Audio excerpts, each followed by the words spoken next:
Here on the Rural Radio Network, I'm Alex Makovica with a midday check of today's market activity. Livestock market analyst Kyle Bumsted joining us to break down the factors. We are getting ready for a cattle on feed report here on Friday. A number of things the markets are watching right now. Futures down as much as $3. Kyle, tell us about today's trade and what you make of it.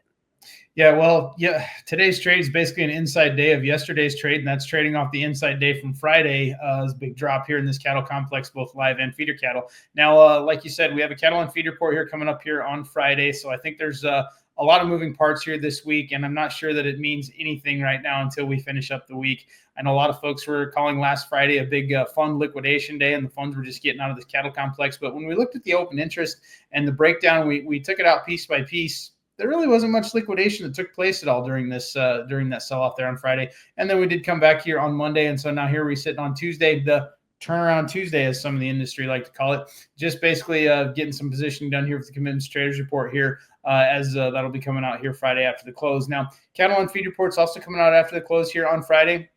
On feed estimate here looks to be 98.8%, the placement number at 94.2%, and the marketing number at 90.1%. Now, if there's going to be any miss at all, I think it's going to be in that marketing number. I think that we should be fairly close on that because we did start to slow the kill down here during the month of May. So a lot of folks are going to be looking at that number for sure, just to kind of see are we potentially backing up a few numbers here moving forward here, which we might be doing.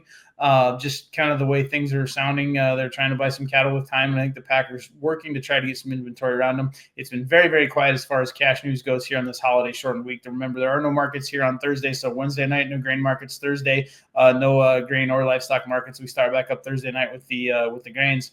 Also this week, we're seeing some of the bigger video sales take place here in the Northern Plains, and that's going to kind of give us an idea on this cash feeder market, what folks are thinking here as far as what cash feeders are going to be worth here this fall.